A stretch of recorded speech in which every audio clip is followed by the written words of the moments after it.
Hello guys, मैं लेकर आ गई हूँ क्योंकि सास भी कभी बहू थी सीजन 2 के एक और इंटरेस्टिंग एपिसोड की अपडेट। तो वीडियो को एंड तक जरूर देखिए। आज के एपिसोड की शुरुआत में नियति देखती है कि पूरी बिरानी फैमिली एक साथ बहुत खुश है। नियति रियो से कहती है कि अभी तो पूरी फैमिली आपस में झगड़ा कर रही थी और घर में इतना बड़ा ड्रामा हुआ था, लेकिन अब इन सब को देखकर ऐसा लगता नहीं है कि थोड़ी देर पहले इन सब में झगड़ा हुआ था। रियो नियति से कहता है कि मॉम, ये सारी फैमिली एक साथ झगड़ा करती रहती है, इनको तो दुश्मन की भी जरूरत नहीं है, पूरा परिवार ही एक दूसरे का दुश्मन है। रियो नियति से कहता है कि मैं जिस दिन से इस घर में आया हूँ मैं यही सोच रहा हूँ कि मेरे रियल फादर ने इन सबको हैंडल कैसे किया होगा, लेकिन मुझे अब इन सब की हरकतें देखकर समझ में आ रहा है कि अंश डैड इन सब की बैंड क्यों बजाते थे। रियो नियति से कहता है कि इनके अंदर जितना भी जहर है ना, वो अभी कैसे बाहर आता है, मैं आपको अभी दिखाता हूँ। वैष्णवी देखती है कि पार्थ बहुत ही नाराज है और वैष्णवी पार्थ से कहती है कि आज हमारी सगाई हुई है, आज का दिन हमें हमेशा याद रहेगा, इसलिए तुम नाराज मत हो। वैष्णवी पार्थ से कहती है कि हम दोनों रिंग के साथ फोटो क्लिक करवाते हैं, मैं अपनी फैमिली के पास फोटो भेजूंगी, वो लोग तो आ भी नहीं पाए। वहीं रियो अपनी चाल चलते हुए वैष्णवी के फोन पर कुछ फोटो भेजता है और पार्थ वैष्णवी का फोन देख लेता है। पार्थ वैष्णवी से कहता है कि तुम्हारे फोन पर रियो के कुछ मैसेज आए हैं। तभी वैष्णवी अपना फोन चेक करती है और मुस्कुराते हुए पार्थ को बताती है कि जब मैं घर के अंदर आ रही थी तब रियो ने मेरी कुछ फोटो क्लिक की थी, देखो ना मैं अच्छी लग रही हूँ ना। वैष्णवी फोटो देखकर बहुत खुश होती है और कहती है कि बहुत ही अच्छी फोटो आई है। तभी पार्थ चिढ़ते हुए वैष्णवी से कहता है कि फोटो तो अच्छी आएंगी ही ना, क्योंकि रियो ने जो खींची हैं। तुम्हें तो रियो हर चीज में एक्सपर्ट लगता है ना, और तुम्हारे हिसाब से मुझे कुछ नहीं आता, मैं किसी काम का नहीं हूँ। पार्थ वैष्णवी को ताना मारते हुए कहता है कि अभी तुम कह रही थी आज बहुत ही बड़ा दिन है, मूड खराब मत करो, और तुम ये सब क्या कर रही थी, तुम रियो से फोटो क्लिक करवा रही थी, एक काम करो तुम जाकर रियो के साथ सेल्फी ले लो।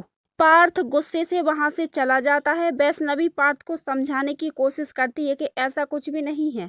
वैष्णवी इमोशनल हो जाती है क्योंकि पार्थ ने उसकी पूरी बात सुनी नहीं। वैष्णवी रोने लगती है। तभी तुलसी वहां आती है और कहती है कि तू यहाँ पर क्या कर रही है, नीचे सारे मेहमान तुझे ढूंढ रहे हैं।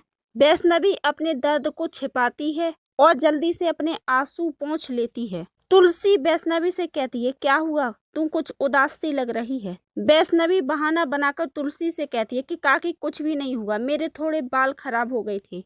तुलसी देखती है कि वैष्णवी रो रही है। वो पूछती है क्या हुआ, तुझे किसी ने कुछ कहा क्या। वैष्णवी कहती है कि कुछ नहीं काकी, मुझे बस अपने घर वालों की याद आ रही थी। तुलसी वैष्णवी से कहती है कि तुझे और पार्थ को ही सगाई की जल्दी थी, वरना हम सगाई में सबको बुलाते, लेकिन कोई बात नहीं, अब शादी में सबको बुलाएंगे। तुलसी वैष्णवी से कहती है कि तुझे बहुत अच्छी सास मिली है और तेरी सास की सास तो और भी ज्यादा अच्छी है, अगर कोई भी प्रॉब्लम हो तो तुम हमें बता सकती हो। आज का दिन बहुत खास है, इसलिए रोना मत है।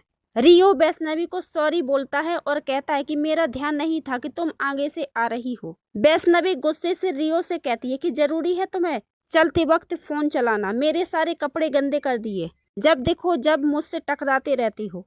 रियो वैष्णवी के कपड़ों से जूस साफ करने लगता है। वैष्णवी कहती है मैं खुद साफ कर लूंगी, तुम रहने दो। वैष्णवी वहां से चली जाती है। इसके बाद सगाई का फंक्शन अच्छे से हो जाता है और वैष्णवी अपने घर जाने लगती है। तो तुलसी पार्थ को वैष्णवी को उसके घर पर छोड़ने के लिए कहती है। तुलसी वैष्णवी और पार्थ को जाते हुए देखती है और कहती है कि कितनी अच्छी जोड़ी है, बिल्कुल मेरे और मिहिर की तरह। दूसरी तरफ पार्थ वैष्णवी को उसके घर छोड़ने के लिए जा रहा होता है और गाड़ी में दोनों खामोश बैठे होते हैं।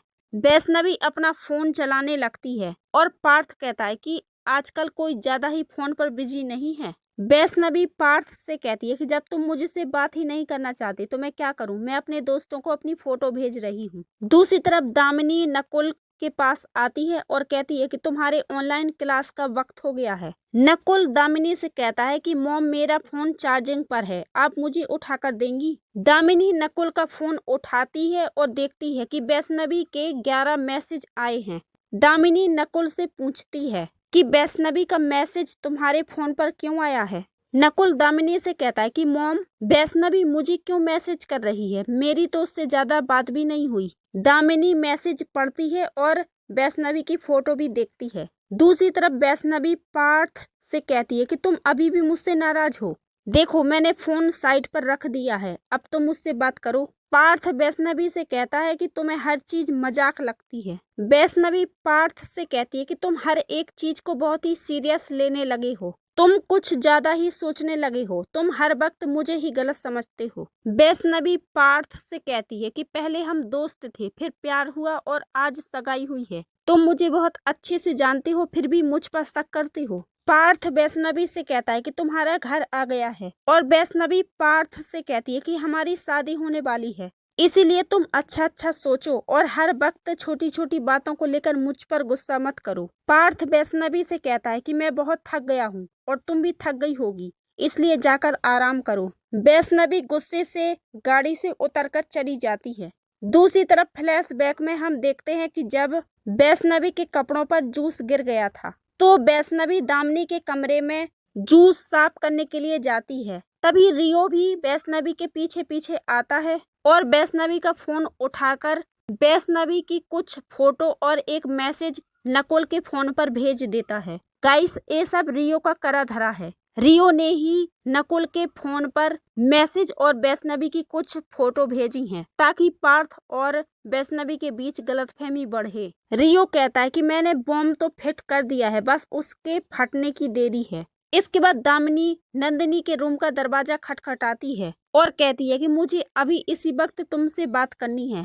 नंदिनी दामिनी से कहती है कि क्या बात है, क्या हुआ? अगर कोई जरूरी बात है तो बोलो, वरना मैं बहुत थक गई हूँ और बेकार की बातों के लिए मेरे पास वक्त नहीं है। दामिनी नंदिनी को नकुल का फोन दिखाती है और नंदिनी से कहती है कि ये वैष्णवी की फोटो है और तुम ये मैसेज भी पढ़ो।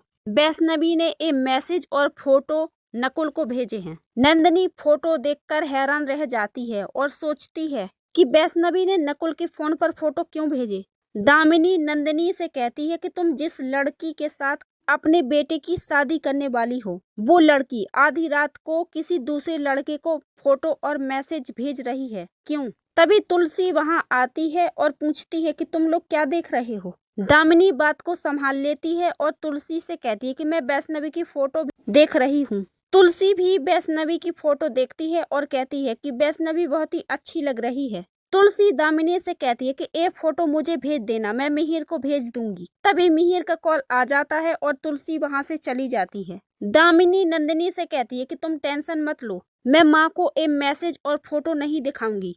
अगर मुझे फोटो और मैसेज माँ को दिखाने होते तो मैं सबसे पहले उन्हीं के पास जाती, तुम्हारे पास नहीं आती। नंदिनी खामोशी से दामिनी की बातें सुनती रहती है और दामिनी नंदिनी से कहती है कि मैं भी एक लड़के की माँ हूँ और मैं समझ सकती हूँ कि अगर घर में गलत लड़की आ जाए तो घर का माहौल बिगड़ सकता है। दामिनी नंदिनी से कहती है कि मैंने तुम्हें सब कुछ बता दिया है और फोटो मैसेज भी दिखा दिए हैं, अब आगे तुम्हें क्या करना है तुम खुद देख लो। इसके बाद नंदिनी पार्थ के रूम में आती है और पार्थ से कहती है कि वैष्णवी नकुल को फोटो और मैसेज क्यों भेज रही है, इसका क्या मतलब है? नकुल तुम्हारा छोटा भाई है, वैष्णवी को इस बात को समझना चाहिए था, उसे नकुल को फोटो भेजने की क्या जरूरत थी। तभी पार्थ सोचता है कि जब मैं वैष्णवी को उसके घर पर छोड़ने के लिए जा रहा था तब वैष्णवी ने कहा था कि वो अपने दोस्तों को अपनी फोटो भेज रही है और पार्थ को शक हो जाता है कि वैष्णवी ने तभी नकुल को फोटो और मैसेज भेजे होंगे। नंदिनी कहती है कि अगर वैष्णवी को यही जानना था कि वो कैसी लग रही है तो फोटो मुझे, समायरा को या तुम्हें भी तो भेज सकती थी, नकुल को भेजने की क्या जरूरत थी। नंदिनी पार्थ से कहती है कि भले ही दामिनी से मेरा झगड़ा हुआ था लेकिन वो हमारा बुरा नहीं चाहती, इसलिए उसने तुरंत मेरे पास आकर फोटो और मैसेज दिखा दिए। वैष्णवी हमारी होने वाली बहू है, उसकी इमेज का सवाल है और मैं नहीं चाहती कि ये बात किसी को भी पता चले। तभी पार्थ बहुत गुस्से में आ जाता है और सीधे वैष्णवी के घर चला जाता है। नंदिनी पार्थ को रोकने की कोशिश करती है और कहती है कि तुम इस वक्त कहाँ जा रहे हो। दूसरी तरफ वैष्णवी सो रही होती है। पार्थ जोर जोर से दरवाजा खटखटाता है। पार्थ वैष्णवी से कहता है कि तुम इस वक्त मेरे घर पर, सब कुछ ठीक तो है ना? पार्थ जोर जोर से चिल्लाकर कहता है कि तुम जो कुछ भी कर रही हो ना, वो मेरे बर्दाश्त के बाहर है। अब मैं और सहन नहीं कर सकता। वैष्णवी कहती है कि मैंने ऐसा क्या कर दिया जो तुम सहन नहीं कर सकती? तुमने मुझे मेरे घर पर छोड़ा और मैं थक गई थी, सो गई थी। मैंने अब क्या कर दिया? पार्थ वैष्णवी से कहता है कि तुम इतनी भोली मत बनो। तुम्हारा फोन कहाँ है? दिखाओ मुझे, और दिखाओ वो मैसेज जो तुमने नकुल को किए हैं। वैष्णवी पार्थ से कहती है कि मैंने नकुल को कोई मैसेज नहीं किए हैं। वो तुम्हारा छोटा भाई है, मैं उसे क्यों मैसेज करूंगी? लेकिन पार्थ वैष्णवी की बात नहीं समझता और उस पर आरोप लगाता है कि तुमने नकुल को मैसेज और फोटो भेजे हैं, और तुम नकुल से पूछ रही थी कि मैं कौन सी फोटो में ज्यादा अच्छी लग रही हूँ, और तुम्हें नकुल की पसंद की वैल्यू है। वैष्णवी पार्थ को अपना फोन दिखाने लगती है, लेकिन पार्थ कहता है कि अब फोन दिखाने का क्या फायदा जब तुमने मैसेज और फोटो डिलीट कर दिए होंगे। वैष्णवी पार्थ से कहती है कि थोड़ा तो तुम मुझ पर भरोसा रखो। पार्थ कहता है कि मैं कैसे तुम पर भरोसा रखूं? तुम्हारी हरकतें ही ऐसी हैं। तुम तैयार होकर उस रेयांश के पास जाती हो, उससे फोटो खिंचवाती हो। तुम्हें मुझसे ज्यादा वो रेयांश पसंद है क्या? और नकुल मेरा छोटा भाई है, तुम्हें शर्म नहीं आई नकुल को मैसेज करते हुए? वैष्णवी पार्थ को समझाने की कोशिश करती है और कहती है कि अभी हमारी सगाई हुई है, तुम मुझे समझने की कोशिश क्यों नहीं कर रहे? मैंने नकुल को कोई फोटो मैसेज नहीं भेजे हैं। वैष्णवी पार्थ से कहती है कि तुमने पहले रियो के साथ मेरा नाम जोड़ा और अब नकुल के साथ। तुम मेरे बारे में इतना गलत सोच कैसे सकते हो? पार्थ वैष्णवी से कहता है कि तुम्हारी तो कुछ गलती हो ही नहीं सकती, सारी गलती मेरी है जो मैं यहाँ पर तुमसे बात करने के लिए आया। पार्थ सॉरी बोलकर गुस्से से वहां से चला जाता है। वैष्णवी बहुत ही ज्यादा इमोशनल हो जाती है क्योंकि पार्थ बार बार उसके कैरेक्टर पर शक कर रहा है। आगे हुए कहती है कि काकी मुझे काम का थोड़ा टेंशन था।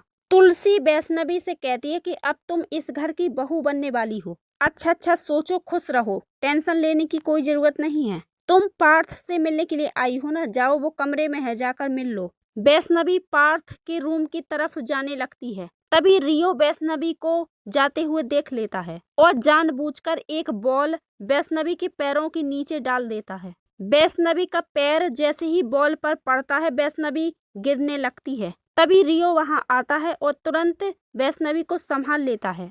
रियो और वैष्णवी दोनों एक दूसरे के बेहद करीब आ जाते हैं। रियो पूछता है तुम ठीक तो हो? और वैष्णवी कहती है हाँ मैं ठीक हूँ। और तभी पार्थ वहां आ जाता है। रियो वैष्णवी को एक दूसरे के बेहद करीब देखकर बहुत गुस्से में आ जाता है। तभी वैष्णवी भी पार्थ को देख लेती है और रियो भी पार्थ को देखता है और मुस्कुराता है क्योंकि रियो की चाल सफल रही। वो यही चाहता था कि पार्थ वैष्णवी को उसके साथ देख ले। और इसी के साथ एपिसोड समाप्त होता है। गाइस, आज का एपिसोड आप लोगों को कैसा लगा मुझे कमेंट करके जरूर बताइए। हर हर महादेव।